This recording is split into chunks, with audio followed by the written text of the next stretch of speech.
Hello and welcome to episode 138 of The Thing About Golf, the podcast series from Golf Australia magazine, searching relentlessly for answers to the questions about why people get so addicted to this frankly ridiculous game. Rod Murray's my name, and for regular listeners, my voice will be somewhat familiar, but so too will be that of our guest on this episode. For the best part of 2.5 decades, Andrew Cotter has been a regular TV commentator on golf, tennis, athletics, rugby and even boat racing. He's co-host of the popular podcast The Chipping Forecast alongside tour player Eddie Pepperell and special guest Ian Carter, respected golf correspondent for the BBC. But for all that, Cotter is perhaps best known for something almost completely unrelated to sport. A short video recorded in the first weeks of lockdown that made him, for a while at least, an international celebrity.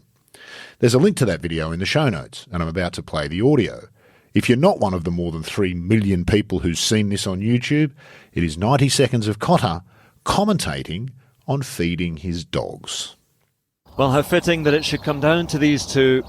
Olive in her familiar black, 5 times the champion. Mabel, the rising star, winner last year. You can see how excited they are, but also feel the tension. Get on with it. And here it's in the crowd as we near the start of this final. And now they go, Olive away first, but a problem with Mabel's ball. That might cost her now, having to play catch-up. Both settling quickly into rhythm. You can see the contrast in styles. Mabel, heavy tail use, happy to be alive. Everything's amazing. Olive, more steady, wasting little energy. Very much of the old Labrador school. Eating's a serious business. Don't bollocks around wagging your tail. And Mabel seems just a little sluggish here. Perhaps more was taken out of her by the worm medicine she was given last night than we thought. But Olive, focused, relentless, tasting absolutely nothing. Mabel trying, but surely a lost cause. Her title defence coming to an end. Olive taking everything, nothing left but the bowl to lick now. And Mabel, well, doesn't seem too upset. A bit of class there from the youngster, generous in what will surely be defeat, because Olive has won now. She's taken the title back at 7.5. Mabel looking to offer congratulations again to the dog who was her inspiration growing up. Once more, wonderful to see that spirit in the game. What a final we've had here. Great rivals, but great friends. Oh, and you see the swapping of bowls at the end. Join us again tomorrow. Live coverage of a snooze on the sofa, possibly. Bye for now. Just brilliant. My favourite part of that is Cotter's obviously poor, long-suffering partner urging him to get on with it almost before he even starts. Anyway, this is the longest introduction we've ever had for the pod, so let's get on with it ourselves and have a listen to John Huggan in conversation with Andrew Cotter. Okay, welcome to the latest edition of the Thing About Golf podcast. My guest this time around is a fellow Scot and one of my favourite commentators, although I've never told him that. Andrew Cotter, what was and is the thing about golf for you? What a public confession for you there of admiration. The thing about golf for me was, it was difficult. I could see that. It was part of life growing up. It was part of our culture in Troon, and it was just getting out into the fresh air and into nature, and then being competitive as a youngster, and now regressing from competition and just seeing it as a chance to get out, but still just looking for that one shot off the middle of the club face that makes it all worthwhile. Well, I've seen you hit a couple of them. I mean, you're being slightly modest there. More right off the toe, actually. That's the thing I'm trying to fix at the moment. But I came from a similar seaside town on the other side of Scotland as you did with Troon. Is there anything else to do in Troon apart from play golf? I mean, I did a bit like that in Dunbar. I mean, there wasn't much else going on. No, I think I'm not going to besmirch the good name of Dunbar, but I think there's more going on in Troon now than there might be in Dunbar. There's a lot. Troon's a big, it's quite a sort of wealthy commuter town for Glasgow now, so there's a lot else going on. But there's so much golf. It's you're falling over golf courses, but it's golf for everyone there. It's from Royal Troon, yes, but Kilmarnock Brassey, the municipal courses as well. So you'll get people out, from all walks of life playing at all times of the year. So golf is quite often looked at as this exclusive sport. You'll know from Dunbar and from East Lothian, and I do from Troon as well. It's a far more egalitarian sport than that. Yeah. How how would you describe your initial relationship with golf? Because I know it's. I've always found your relationship with the game quite interesting, so I'm interested in how it started. Yeah, obsession as a youngster. I mean, I started playing when I was 3. Then there's a wee 9-hole course there that's usually covered by Open Championship paraphernalia every 8 or so years. And when you're a youngster, you do get addicted to things, and if you get addicted to golf is strange because children either love it or hate it because it's not easy initially. That's the thing. But once you hit that one shot, then. And also, there were fewer things to do when we were children growing up. It wasn't that there was golf, there was football, there was rugby. That's pretty much it. And golf was the thing. It was, it was in the family. And so, then you become, if you're a competitive youngster, which a lot of children are, you get into it. And then you watch the golf and you find your heroes. And it's easy because in Troon, 1982, they all came to the Open Championship and you see them and you want to be them. And then you realise a little bit later on that you're never going to be them because you're not actually that good. But by then it's too late. You're drawn in and addicted. Yeah. We all find our level at the game. And I think just about everybody, apart from the very best, must get a little bit frustrated at not being, the next level up. I mean, where did you find yours? That's the point. I mean, that's it. You were a level, you were an international golfer. So that's levels above me. So I would have been a good player at my club and a half-decent player at county level. But then there's a layer above that. There's always there's always a few better players at the club. I was playing at a club with Gordon Sherry and Alan Reid, who, Gordon Sherry won the amateur and Alan Reid won the Scottish amateur, Scottish stroke play. So there are always players above you, and there are players above them, and there'll be players above the players above them until you get all the way up to Tiger Woods or now Rory McIlroy, Scotty Scheffler, whoever, to be at the top of the pyramid. But, it's not bad being middle of the pyramid or even bottom of the pyramid. It doesn't matter because golf, you're able to find your own level and you're competing against yourself, really. So if you have what is for you relatively a good shot and enjoy yourself, playing to your handicap or playing better, then that's all you can ask for. Well, that sort of philosophy comes with age a little bit, though, and maturity. There has to come a point. Totally. Where did you I didn't want to. Where you were? I think I discovered about 17 or 18, where I realised, playing in the big boys tournaments, I realised I wasn't that good. But also when playing with these aforementioned guys like Gordon Sherry, Alan Reid, and you saw them, they from 16 to 18, they just hit another level. But you could see them hit the ball and you could hear the sound of the ball being hit as well. Sorry, there are dogs wrestling beside me. Well, we'll get to the dogs in a minute, yeah. So I realised that, okay, these guys are better than me, and I'm quite realistic about things. It was a bit of a depressing realisation, but it was quite freeing as well, quite liberating to realise that you're not going to be a player, so worry about it less. Now, that took me a few years for that fully to settle in, and everyone still gets frustrated if you hit a bad shot, because no matter how little you practice, and I don't practice much anymore, no matter how little you practice, you still expect to hit a great shot, which is nonsense. It shouldn't be that way. But golf makes it like that. I don't know what's going on with them this morning. They're full of beans, full of spring. You see, spring has sprung. And so for people listening, I'm watching the two dogs wrestling in the background here at the moment. So, and Olive's 12 and a half, so you should be beyond all this nonsense. So, that's true. Because the dogs are even more famous than you are. So. Oh, considerably more famous than I am. I was down doing the crew announcement for the boat race at Battersea Power Station, and there were lots of sort of friends and family of boat race competitors there, and people milling around. And every single person that came up to say hello said, "I love your dogs. I love the dog videos." No one says, "Oh, I enjoyed your commentary in the Six Nations," or whatever it might be. "Oh, I enjoy your podcast." No, it's the dogs, which I quite like. I mean, to be honest, I'd much rather be known for that than sports broadcasting. I don't know. Well, obviously you're well known for a variety of sports these days. But getting back to the golf a little bit, was golf safe to say your first love? Was that your entry into sport generally? Yeah.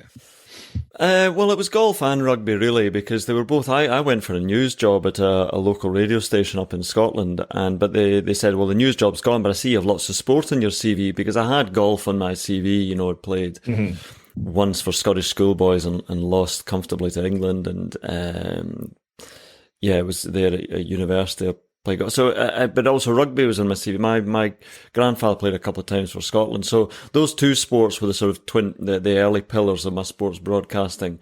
And when you get into sports broadcasting in Scotland, golf and rugby doesn't really register with radio stations. It's just football, football, football. So I spent a few years trying to convince people that actually there were sports outside. Out with football, there was lots to get into. And you're fighting against the tide there. It's not just football. It's just really old firm dominated. Although I was doing a lot of Hearts and Hibs as well in an Edinburgh-based station. But I wanted to do more than football. In fact, football was never really that much of an interest for me anyway. It was all the other sports. And so to do that, then you have to go to London. You can't really do it in Scotland. Do that. Well, I get try and get to another level as well. So.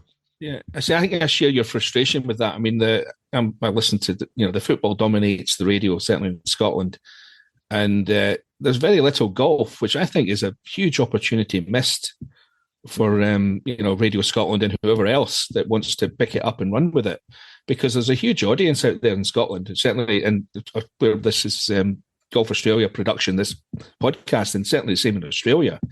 I think it's maybe an untapped market down there as well. I don't see many radio shows. Rod does a bit, Rod Murray does stuff, but there's just not. It doesn't get the attention that it deserves, I don't think.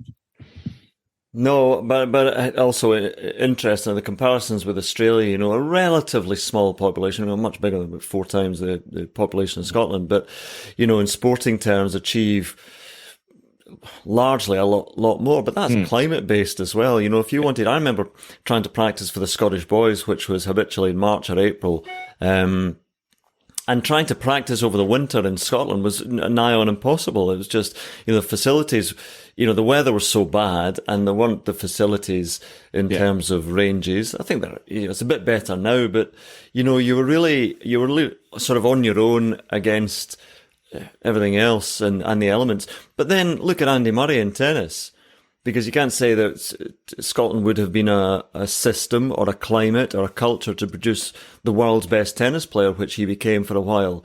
But then if there are individuals who are driven enough that they can do it. But I look at the number of Scottish golfers at the moment who are not coming, not there. You look at there are some good players, of course there are. But I look at continental Europe producing far more players than Scotland's producing. I'm, long been concerned about that. Yeah, I mean, we're not doing well. Some people are doing things more correct, if you can put it that way, than we are. I mean, Soren Kelsen is the previous he was on this podcast, and he was a member of a generation of Danes, and it's still increasing over there. They're doing something right that we're not. And I'm not sure that Australia are doing it right either. I mean, Australia produces more than we do, but that's just, as you say, there's other factors. I don't think it's because they're particularly, the system's that great. Yeah, but look at Denmark. I mean, look at Denmark, as you mentioned. So there's a similar sized population to Scotland. Small population, the weather's not great, and yet they have got player after player after player coming through. So, it's amazing. We know Thomas Bjorn very well, and incredibly grumpy man though he is, and that's even, compared to us, and we speak as real exponents of grump. But showing a generation of golfers behind him that it could be done. Anders Hansen as well, other players, definitely. But once you have that wave, and once people see that it can be done, then they want to try and do it, and then you've got to lay on the facilities and the system for them to be able to do it. So Denmark's an amazing example of what can be done. Well, we had a Thomas Bjorn, and a better player than Thomas Bjorn, and Colin Montgomery. And an angrier one as well. So it's certainly grumpier. Yes, at certain times of the week. Yeah, depending on what your timing was good or bad. Now you must have some experience of Monty, and certainly Monty Senior as well. So it was the secretary at Royal Troon. You must have had some contact with him, as I have. Yeah. Yeah, no, absolutely. And James sadly just died very recently, but he had lived to a grand old age. But he was the secretary of Troon when I was growing up, and he was a fearsome guy, Colin's father. But mellowed with age, and as probably as I aged as well. Yeah, it's interesting looking at the two of them, because you could see sort of very similar traits there. But Colin, I've got a soft spot for Monty. I know he's got his, I know he's, he's, what is he? Marmite Monty. He was very, very difficult on the course. As a competitor, he was, and I think he would, when he's being honest, he has admitted, he says, he wasn't very pleasant on the golf course. And that's putting it mildly. We as members of the media, very, very difficult to deal with. But then you get him in the right mood, and there's nobody better to talk to, because he was very honest. He was very, and he loved talking as well, because I think Monty, a lot of it for him was being, for a lot of us in our jobs, and I would probably admit to a bit of this, is that you like the recognition and you like the attention. And I think that's what, for Monty, it was about competing and proving something to himself and to others, and getting the, why do people sing or perform? They're looking for approval from others as well. And I think that's what it was for Monty. And he was so good. Even if a lot of people, didn't warm to Monty, but even those who didn't warm to him might have said, I would like him to have won a major, because you kind of lived the torture with him. Winged foot was the one that was hurt him more than anything, because it was there for him. It was just a sort of stock 7-iron into the green or whatever. And, he'd done the hard bit with that drive on 2006 Winged Foot US Open we're talking about, listeners, if you don't know. But it was, people talk in America, they say, oh, that was the one that Mickelson let slip away. It wasn't. It was the one that Monty let slip away. Yeah, well, Monty and Mickelson and others as well. I mean, Jim Furyk was in Harrington, fell away at the end. I mean, Jeff Ogilvy was. Well done, Jeff Ogilvy, by the way. Sorry, we should say it for an Australian podcast. And he is, and I don't know Jeff that well. You do know him very well. By all accounts, Jeff is the best guy in the business, and a very erudite, a wonderful thinker and talker about the game. And he absolutely deserved that, because that's what the US Open is. It's last man standing, and he was the last man standing where others couldn't do it. But that was the one. I remember talking to Monty in the car park after that. He used to, as you well know, he used to plan his escape routes to avoid talking to the media. And on this occasion, I could totally understand it. And Guy Kinnings, who was his manager, and is now obviously the high heejin at the European Tour, the DP World Tour, I said, listen, we've got to get him here. He said, okay, if you go out and wait in the car park, because he knew he was going to see him out through the kitchens, around the back, past the bins or whatever. Yeah. And I remember, and he spoke very well, but you could see he was in a bit of shock. Because that's what sport does to you when you want something so badly. And I think Monty, for all his talents, I think it's a bit of a shame that we say, oh, the Ryder Cup was his great thing, and it was, but he should have been a major champion. Yeah, I mean, that wasn't the only one. I mean, it's the most dramatic one that I think he threw away, but the Congressional... the early ones, Elkington 95, Congressional 97, the PGA 95 with Elkington. I remember following that on CFAX for a bit, because I didn't have Sky. And then when I got close, having to go around to a friend who did have Sky, and I got there just in time to see Elkington win it. We're talking a lot about Australian major champions here who've denied Monty. Mm-hmm. But Monty, in that at Riviera, he was just tee to green was as good as it got. I remember the greens were pretty ropey that year. I think the Ernie Els wins, Oakmont 94, first of all, was Monty was never going to win that one. 97 though, Congressional, I think he probably should have won it, but he was jet lagged out his head in the second round, I think. Well, he lost the hit with the crowd on the Friday afternoon, and I think probably jet lag had a lot to do with that. I mean, he was doing ridiculous things because he'd played at Slaley Hall the week before and won in Slaley Hall, and then drove from Slaley Hall in the northeast of England to London late on the Sunday night. Had barely any sleep, I'm sure. Jumped into a plane on the Monday morning off to America, and then wondered why he was jet lagged on Friday. It was bizarre. Yeah, I mean the Thursday, I think he shot 65 on the Thursday, and David Love said it was the best round of golf he'd ever seen. It is Yeah, tee to green, he could. I mean, he was just, his distance control was extraordinary. I mean, it's funny. I think about how would he have got on in today's game, because the game has changed. He was never a long hitter. He actually got it out there okay. Mm-hmm. But it's just, I don't know. The game is so very different now. There are lots of players who were up there at the top of the world or thereabouts. Monty and Luke Donald. You could come up with some other examples, that their game was not based on power. Now, they're always going to survive in certain courses, but week in, week out, it plays into the hands of bomb and putt. It just becomes a putting contest, really. It's just... you're saying these things, and I agree with you completely, 100%. But do you get to say things like that while you're commentating? Is that too sophisticated of you for the punter that's watching on TV? No, the only trouble with sports broadcasting is that sometimes people want you to eulogize about everything and say that everything's amazing. Yeah. Whereas obviously it isn't. For example, I was doing the World Indoor Athletics Championships in China last weekend, and for a World Indoor Athletics Championships, it was very, very poor across the board, because they had a big European Indoor Championships and they sort of shoehorned in this World Indoors because it was the one that was supposed to be in 2020 in China, and they've had to delay it, and they finally drop it in 2025. So most people in Europe concentrated on the European indoors, and you've got a World Athletics later on in the year in Tokyo. So a lot of people didn't go to the World Indoors. My point about that is that some of the events were really substandard because of that.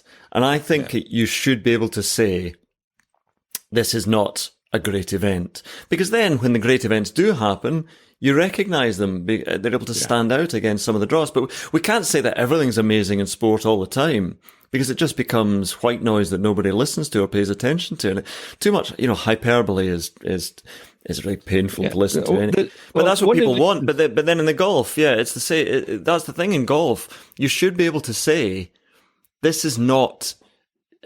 It's difficult though, because, there's sponsors who've put a lot of money in, and the governing bodies who've put on a major or whatever. But I think, especially when you do stuff on the BBC, you can be honest about it.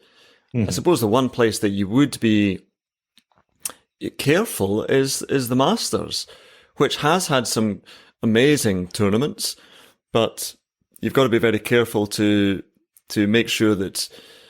I think criticism is always fair as long as it's honest and it's constructive and it puts things in context for spectators, for viewers. But sometimes in golf you do have to bite your tongue, I suppose, a little bit. Is golf different from other sports? The reason I ask that is because, most of the golf that I watch is on Sky, because for obvious reasons, that's where most of it is. And I know most of the Sky commentators pretty well, and I know what they think about things. And they never say these things on TV because they're kind of told, no, don't say that, if it's even mildly critical. Now, in your experience, is golf different in that respect from athletics or rugby or whatever else? Are you allowed to say less in golf than you are in other sports? I think you maybe are. I think wherever big money becomes involved, then there's always a sort of... it's funny, if you're broadcasting, if you're podcasting and you've got advertisers. Now, we try not to do this in our podcast. We'll only go with an advertiser eventually that we actually do like.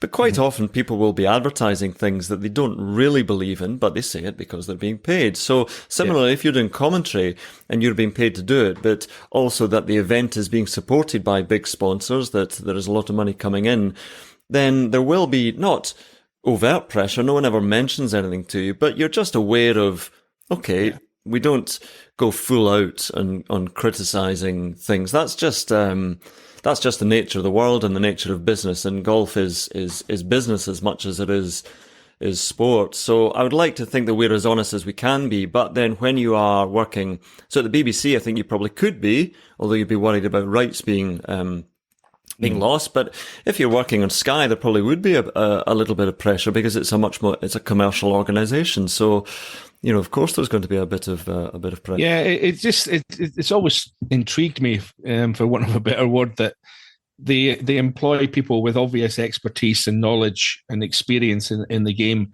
and then they tell them even overtly that you can't say these things. You know, a lot No, of well, their people will. expertise is lost, Yes, I mean, you know.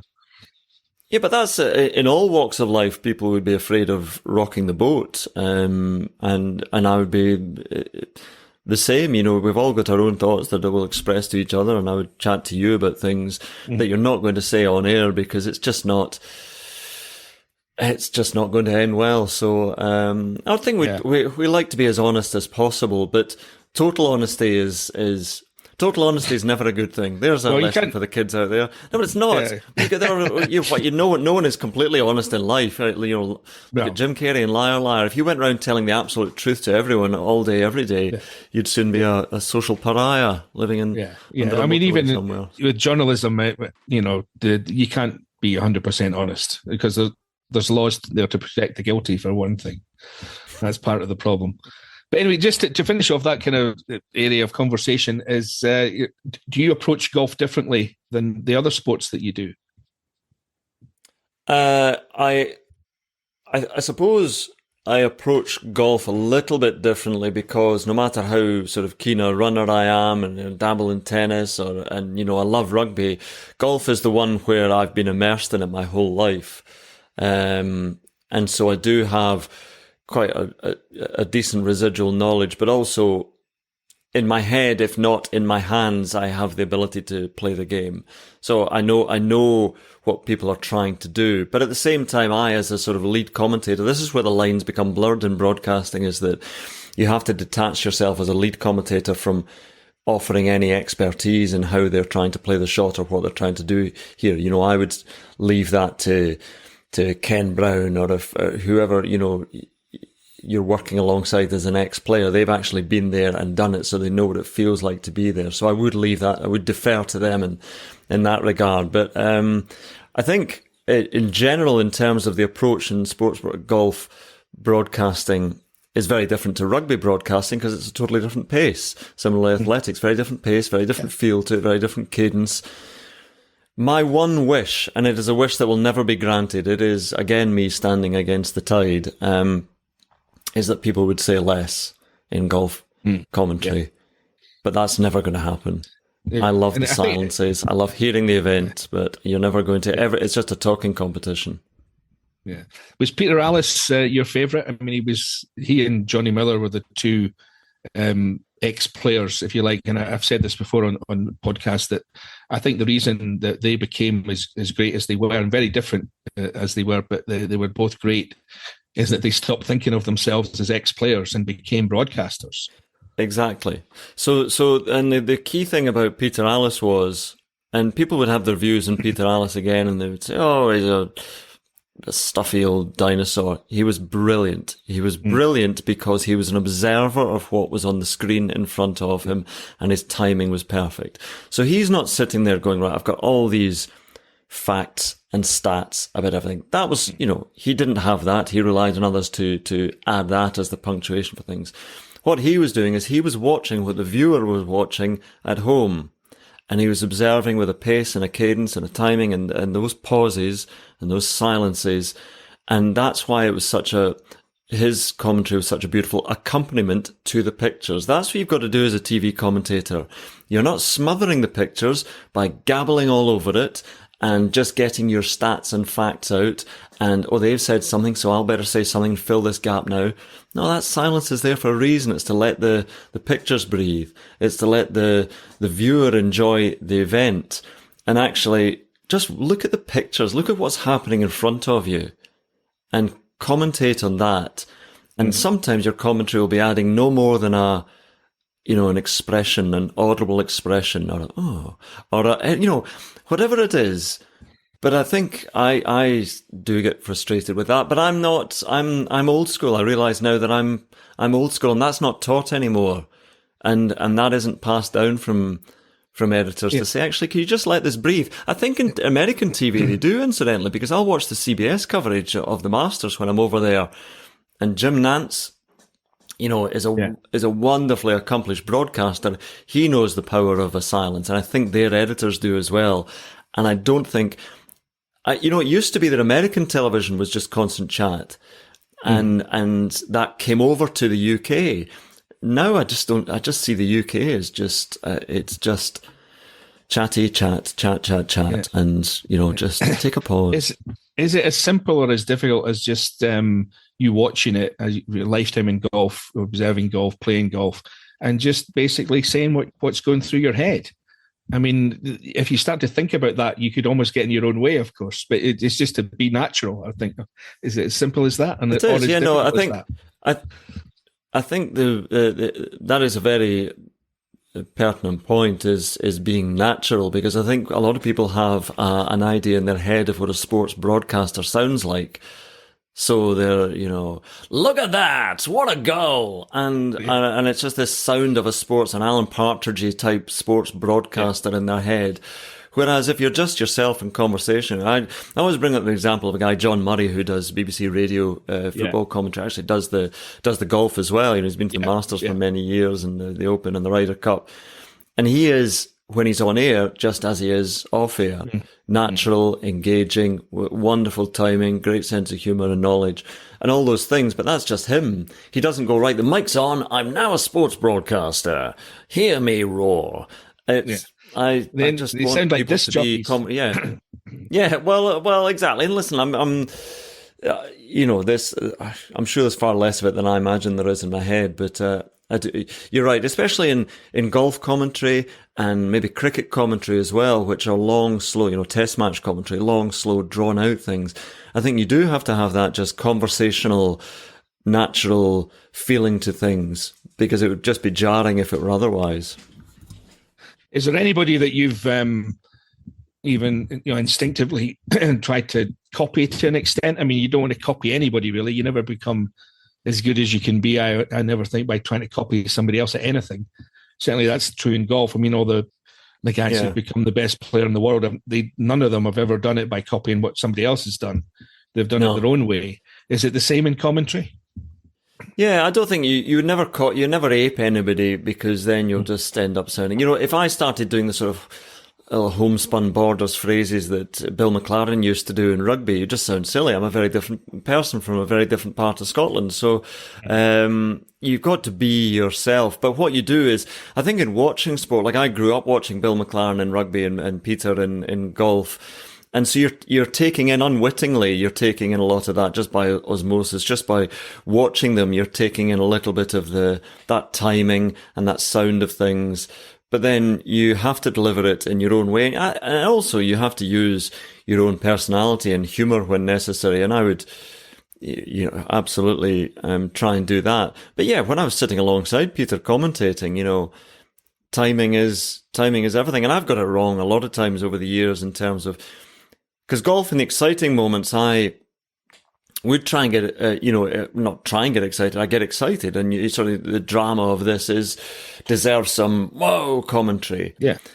But then sometimes, actually, the great thing, for example, is if you're watching somebody taking that famous walk up the 18th with the crowds in the stands and the noise building, as they take that long walk from maybe 200 yards out all the way up to the green. You would be tempted to say, as somebody, maybe it's someone saying farewell to the Open or something like that, and you're tempted to, just ramble on about what a great player and the achievements, and won the Open 3 times and now whereas the best thing to do is actually just to give it a tee-up line. Just say, here he is then, ready for one of the most famous walks in golf, and then that noise grows. There's a crescendo because you can hear it growing, and all the time they're walking and their hat comes off and they're waving to the crowd.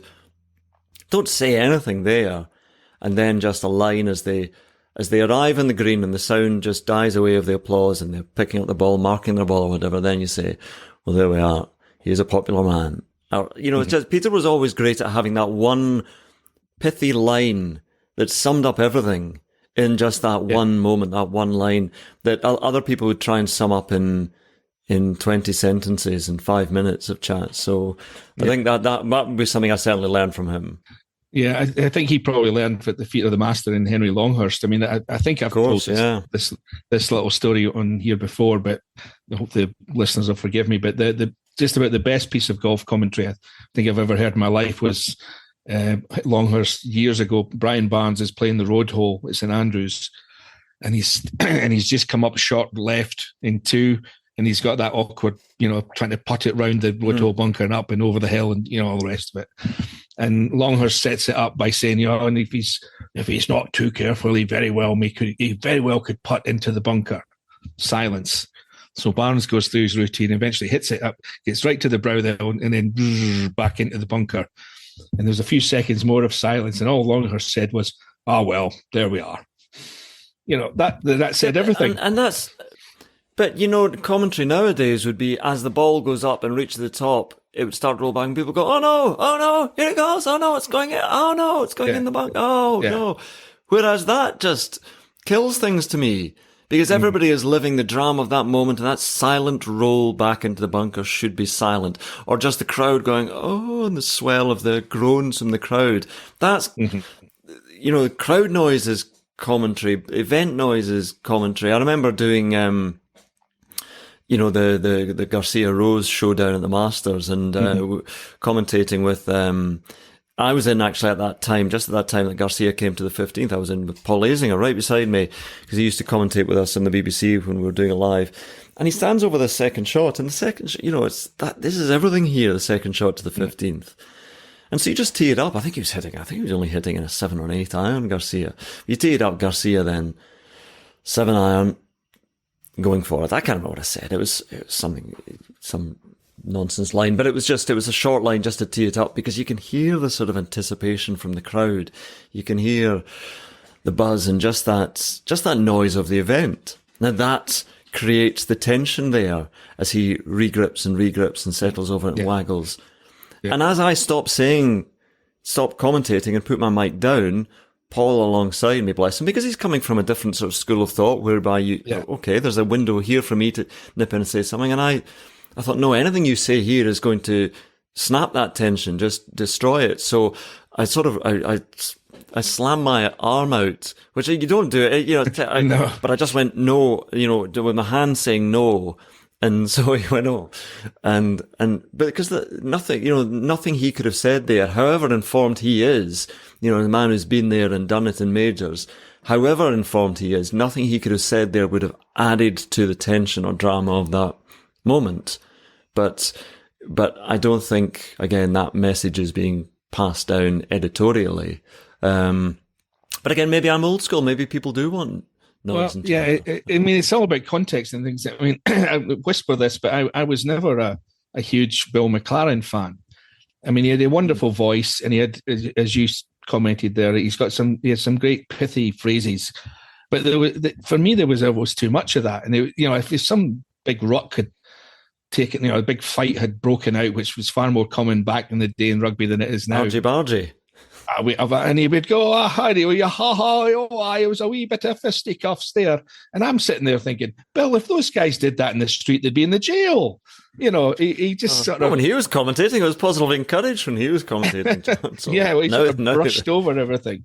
I think there's a responsibility. Well, it's interesting, though. The thing about sports broadcasting and commentary is that everybody has their favourites, and everybody has people that just they can't quite attune to or get on with. So, some people will, when they hear me doing commentary in the Six Nations, like, oh, good, I'm going to enjoy this. And some people go, right, sound down. That's just the way of things. So, everyone's got their own tastes.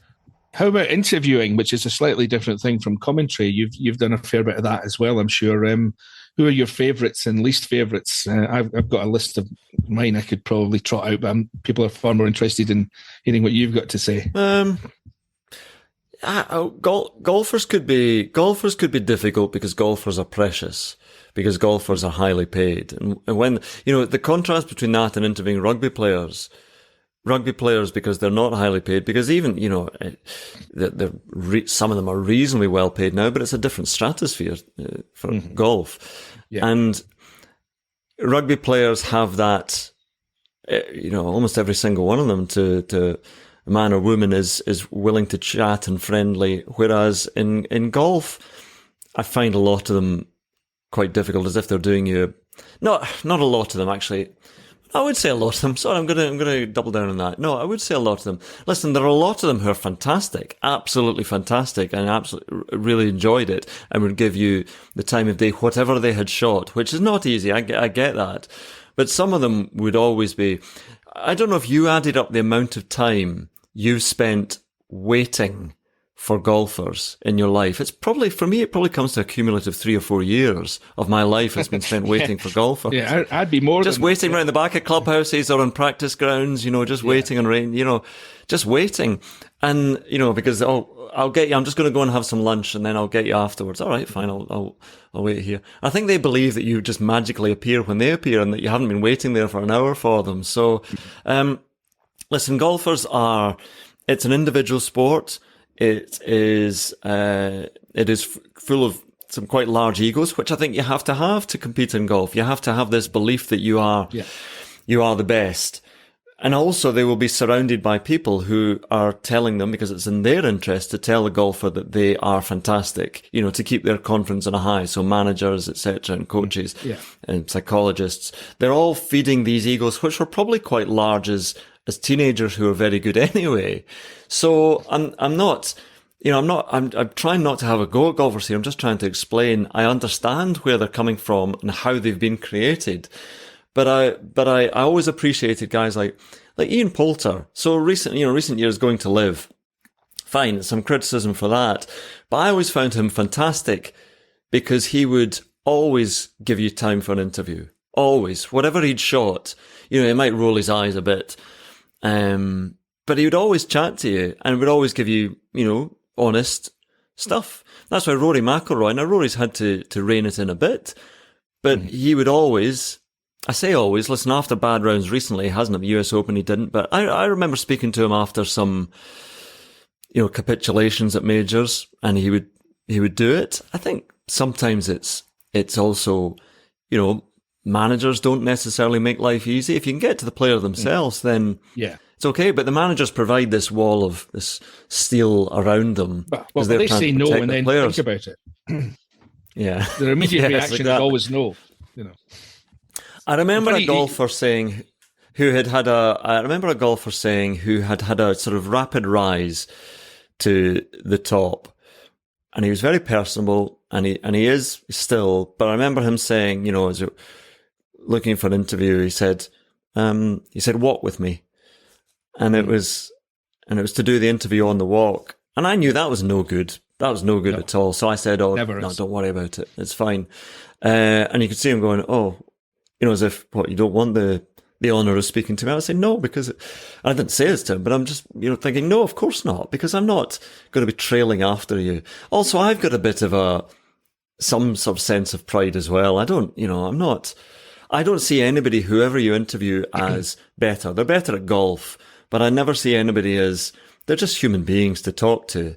And so I don't really want to be this guy trailing along, tripping over stuff as I'm waving a mic and getting terrible audio as you give me 30 seconds of your day. So, yeah. Yeah, it's funny you mentioned Poulter. I maybe can't remember if I've ever talked about this before, but he was one of my more memorable interviews. Ian and I have had a kind of up and down relationship over the years, and I was chasing him at Wentworth one year for a Sunday column I was doing at the time, and eventually I bothered him all, and he said, right, okay, I'll talk to you at the end of the day, but you're going to have to do it while I'm getting my massage. So there I am. He's lying. He's lying face down naked on the bench, and he's got his head through the hole. I have the hole for, you can look, he's looking down at the floor. I've got my tape recorder, my hand underneath his mouth so that he can, and I'm looking right at his arse while I'm talking to him. Good. So, lovely. Yeah, you had the tape recorder at the right end then. Good. Yeah, exactly. But and they're not all bad. They're not all bad. I mean, no, God, absolutely not. I mean, there's some very good. I remember old Zalatoris. I had to talk to him in Dubai at the end of year tournament 2 or 3 years ago, and he was coming off the 18th tee. I watched him on the television, and it was about a 10-minute walk from where I was to where I was going to speak to him. So I set off, and I get there, and he comes walking up, and he goes in, signs his card, comes out, and gives me his 5-10 minutes, whatever it was I needed. Perfect. Couldn't have been nicer. And it was only after I got back to the media centre that I discovered he'd taken 8. at the last. Oh. Now, not many golfers would have done that. No, God, no. Well, he comes across tremendously well, Will Zalatoris. And there's a young guy who had this meteoric rise as a huge talent. And I'm always rooting for him because of this, that he could have been the archetypal, I'm everything. I'm the big I am. I don't need to talk to you guys. I've achieved, but he doesn't come across that way at all. He comes across superbly. So there are loads of, for all the stories of, and you and I could name names, for a long time about people who've been very difficult. There are loads of golfers who are fantastically helpful and erudite and great conversation. So I don't want you to think that it's, having a go at all golfers at all. It's not like that. But it does tend to... Listen, golf drives people to madness, amateurs and professionals alike. So I totally get it when people have come off and, when they're playing for their livelihoods. We do a podcast with Eddie Pepperell, and Eddie Pepperell is the nicest, most intelligent, really a very, very thoughtful guy. But on the golf course, he gets dark. He gets really dark and sort of unapproachable. And that's just what golf does to people, doesn't it? Well, I know. I mean, you mentioned Jeff Ogilvy a little while ago, and I know Jeff as well as anybody does in the media, and he can be unapproachable at times. I mean, there was one year he was, I think it was at Turnberry, the Open, he'd had a bad finish, but I needed to talk to him after his round, so I'm hanging around waiting for him, standing talking to his caddy at the time, Squirrel, who was very funny. And I said, well, what do you think? And Squirrel looked at me and he goes, I'm not sure how much more of this relentless negativity I can take. So I thought, and I gave up on talking to Jeff. Was he talking about you? No, it could have been, but he wasn't at that point, yeah. So you've got to pick your moments as well. Yeah. So. Anyway, I mean, listen, again, it's fascinating just waiting when you've got to interview someone and you're just watching what they do at the last hole. That's all that matters. Yeah. Oh, I know. Yeah, don't miss a short putt. I want to talk to you about Andy Murray. I know you're involved in, I'm not sure what you call it, a road show or a night out with Andy or that kind of thing. You're up on the stage chatting with him. Now, he's well known, obviously. He might be the most successful Scottish sportsman of all time. If he's not, he's certainly in the conversation. But he's come out as this absolute golf nut since he stopped playing tennis. Yeah. What's that been like, and how would you describe his relationship with golf? He is a golf tragic now, and he's just signed a big deal with Callaway, and that's another conversation, isn't it, for golf companies going with people who are not necessarily golfers. But I think that's a great signing for Callaway because, he, and with his social media presence and the amount he likes to talk about golf now, and his visibility, he will get them noticed. He's a very good player. I mean, he's, you watch him and it's quite a lot of sportsmen from other sports. Obviously, they've got that hand-eye coordination, but they look a little bit industrial when they're swinging the club. So everything looks good when he swings the club. It just looks a little bit, it could be a little bit softer and more natural, but that will probably come. But he's already down to 2 or 3 handicap. I mean, listen, we could talk about the new handicapping system as well in the UK and how kindly it can be to you when you first start out. So I think he went rocketing down to 2 and now it's adjusting a little bit. I think it might be up to 3 or so, but he will be a scratch player. He's, I'm talking old scratch player as well, proper scratch player.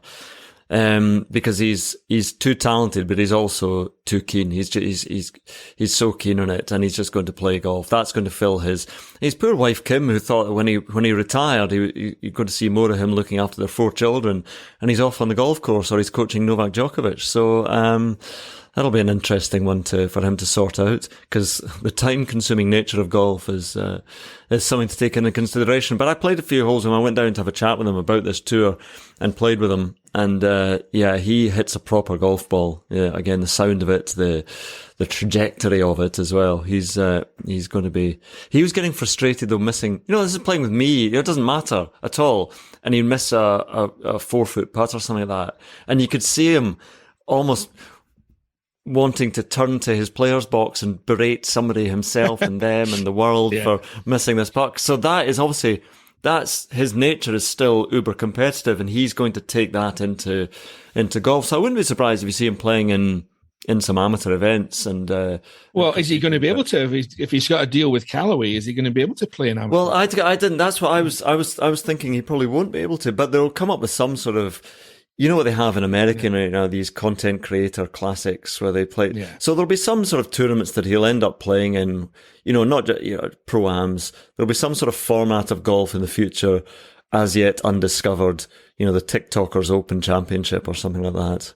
And I'll be commentating on it going, TikTok's great. And I love the fact that China's getting fully behind TikTok and we're all enthralled to it now. So, well done as the final putt goes in. How good do you think he's going to get? I mean, what sort of things has he said that have piqued your interest when he's been talking golf with you? I mean, I think the key thing with all players when they really turn to golf is short game. Can they do it short game wise? Tim Henman's the best sporting convert I've seen to golf, playing off +1 or +2 now. And consistently that since he stopped playing, really. He's got an amazing short game, although his putting got a little bit yippy for a while, but he seems to have sorted that out. But amazing feel around the greens. That's where you're going to score, isn't it? Most people can hit a ball tee to green, but a short game, it doesn't really matter unless you can score around the greens. So I don't know. It all depends on how he goes with that. But he's got the dedication to it and he will have the feel, I'm sure, that. He can. I don't know. Again, in old money, I said scratch golfer. Probably these days, he'll probably get down into the plus handicaps. With the way the handicap system is now. But what he wants to do with that, I'm not sure because he will just. So that's the thing. I don't know. It's interesting. We were talking about it in our podcast. Ian Carter mentioned. He said, "What about you're allowed to say the name of the podcast if you like. We'll give you some free the chipping forecast." Yes, which is a great name. The chipping forecast. Well, Andy's going to come on the podcast this week, or we'll do a chat to him this week. It might go out a bit later, but I'm going to ask him all about that then, because you take a big deal from Callaway. Can you play in the monthly medal? I don't know. Yeah. Well, I have my doubts. Even these days, although the amateur status rules are, I was at a level where we never paid much attention to them anyway. I used to go and play in a tournament in Ireland every year with a bunch of other guys, and they flew us over and put us up and fed and watered us and slipped us a wee brown envelope at the end and all that kind of thing. So amateur status is never been something that the top amateurs have ever paid that much attention to. They've tried to break every rule you could think of. Ways around it. Indeed. Anyway, a couple of little things before we finish here that are on my wee list of things to talk to you about. I've got blue plaques written down. Somebody read somewhere that you've got this obsession with blue plaques. No, I don't have an obsession with it, but I did. I was on a podcast, and now I can't remember the name of the podcast. It's terrible, but it's a podcast about blue. It's a really good idea because all the blue plaques around, and most of them are around London. Such and such famous person once lived here, and it's a really good idea for a podcast. So if you just look up blue plaque podcast, I'm sure it will come up with it, because basically a guest comes on and nominates somebody who's got a blue plaque. And the one I did was Edward Whymper, who was the climber who first scaled the Matterhorn, and then a couple of people died on the way back down. Anyway, he was an interesting character. He was doing it all for approval and acclaim. But his blue plaque, he lived for a while in a road that I lived in Teddington in southwest of London. Out further out southwest, and so I chose him. So no, I'm not obsessed with blue plaques, but actually, when you are walking around London, and again, it is usually London, and you see a blue plaque, it just does pique your interest in. Oh, this guy who invented bread lived here in the 19th. Well, the reason I ask is that you've obviously never had a stroll around North Berwick. Because there's about... Well, John Muir must be there or something. Is John Muir? No, he's Dunbar. Is he not? He's a Dunbar man. But there's all these famous golfers who've gone on to win US Opens and goodness knows what else, men and women. Must be at least a dozen plaques in North Berwick. If you look at the plaque by the first tee at Carnoustie as well, that talks about the professionals from that part of the world who then went on to... colonize the new golfing world in America, and a lot of them became American citizens, of course. But they were Scots, and that takes us full circle back to our chat that it's a shame that Scotland isn't producing the golfers that it once did. Although I'd say once did, that's a long, long time ago. And actually, Scotland has only ever really in sort of the past 50 years clung to sort of individuals who came through, whether it was Sam Torrance or Sandy Lyle or Colin Montgomery, etc., Paul Laurie. These have been outliers by and large. But yeah, so that the days when we fed the world as well. Well, yeah, sorry, I was thinking about just on the men's side of things. It was certainly Beanie. God, I'm not going to forget her. She's one of the nicest people in the sport as well. See, there's somebody who would talk to you and give you, fantastic. Anyway, so all these people who went out there and as the golf started up in the USA, they were the people who were the professionals, who designed the courses. So we did really sort of feed the world of golf, but I'd like us to be a bit better at it now. Yeah, I think you're right. And again, I'm just ticking off my wee list here, but has your degree in French and philosophy ever come in useful in your apart from it did. The ceremony at the Olympics? That was... Well, it did come in handy there, although my French is not what it should be, but I was able to translate a bit of what was going on. Philosophy, when does that come in useful? That's just, everyone's a philosopher in life, really. Everyone thinks about life, so you don't have to have a formal degree for it, but I did because I was a pretentious youngster, as you can imagine, trying to appear deep and meaningful at university, as all teenagers try and do, so hasn't really come in useful. Never had to use it at all. So, but what university does for you is if you're not doing medicine or engineering or things which actually do qualify for life, all university is for is being that transition between being a child and being an adult, because it enables you to stand on your own 2 feet in terms of paying for your nights out, paying for your rent, or just becoming sort of self-sufficient in the world. Because up until then, you've been cosseted by your family, and you don't know the train that's coming to hit you with the real world. That's the thing. In terms of, I remember my first job was as a waiter in Regano in Glasgow, and I remember finishing my first shift of about 12 hours and thinking, God, is this what working life is like? And yes, it is. And so something's got to prepare you for that.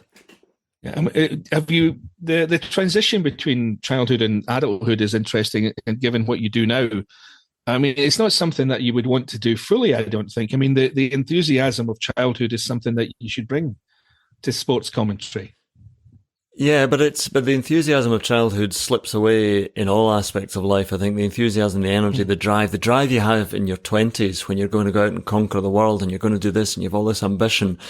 And then, I'm glad I'm not going back now to my 20s with the relative lack of energy that I have now in my early 50s, because, you just can't imagine starting out again. But again, when you're in your late teens, early 20s, you have that, the world is there for me and I'm going to conquer it. So it's, but that has to be tempered a little bit. I don't want to temper it with... Actually, you don't want to sort of curtail the dreams of youngsters, because if you told them what it's really like and how difficult it is to get into broadcasting, or how incredibly difficult it is to be a top golfer, then they would just curl up under their bed sheets and never come out of their rooms. So you've got to have that sort of blind, stupid enthusiasm, drive, ambition, and confidence, because otherwise you just wouldn't get anything done. So, but again, as you said, now you look back at things and you can look back with a certain detachment. I remember getting really sort of nervous about interviewing, big golfers and whoever it might be, and, bowing and scraping before them. Then of course now, once you've lived life a bit, you think, God, honestly, what's the worst that can happen? And, just be normal. As I said, they're just people. They're just people with a talent, for what the society has identified as somehow as valuable, the ability to knock a ball around a field with a stick, Golf is just madness at the moment, at the top end of the men's game. I look at golfers and I think, I look at Colin Morikawa saying to the media, I don't owe you anything. That's true. He doesn't technically owe anything. But when I think, I feel like saying, you hit a golf ball, you hit a ball with a stick. That's what you do. This doesn't make you better than anybody else. Just have a little bit of humility, a little bit of understanding that you are being vastly overpaid for what you do, and sharing the joy of that, and just give a little bit more. Yes, you can do everything through social media now. You don't need to talk to any of the old conventional media. But if somebody asks you for a bit of your time, then I think it would be nice if you gave it. Yeah. Have you ever had a really bad moment? I mean, my one was always with Tom Lehman years ago, the famous stampede across the green at Brookline in the Ryder Cup in '99. He was the kind of first on the green guy. And I wrote a column that night and kind of laid waste to him and the rest of them. And 2 weeks later, the Dunhill Cup at St Andrews, I'm walking at the back of the range and he kind of sees me and he waves me across and he takes me out right in the middle of the range. And he gets the finger in the chest and he's given me how dare you? He says, how dare you sum up my whole character on the basis of one incident? To which I responded, well, how dare you sum up my opinion of you on the basis of one column? I says, I've written any number of things about you over the years, Tom, and they've all been nice until now. And have I ever heard from you before? No, I don't think this is very fair. To which he responded with a 2-word response and stomped off. Have you had a moment like that? Very good was his response. I've had people end interviews. I've had...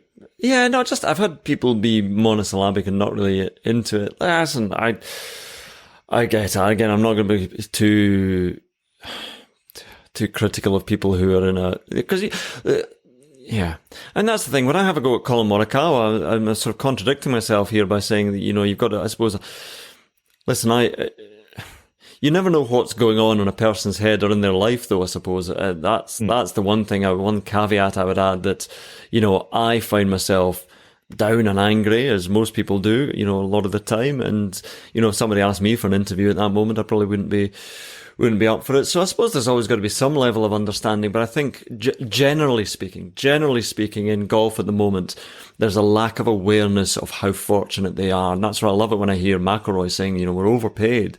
What is if you could just stop them and say, do you really believe that you're worth this amount of money for what you're doing? Good luck to you. You've been incredibly fortunate, but also just have a little bit of humility or understanding about it as well, that you are incredibly fortunate. And there will be golfers who are, and recognise that. And I'm sure a lot of them do a huge amount of work for charity as well and helping those less fortunate. But, this detachment that I have from the professional game now, in terms of, I see them as drifting away into some well-fed ether where they just are not looking out of their bubble, or if they are, they're just looking down on other people and thinking, we've got it pretty good. I find my love for golf is, I started this podcast talking about it's just being out there in nature, trying to find the sweet spot of the club. And that is so far removed from what I see in the top of the men's professional game at the moment. It's difficult to equate the two.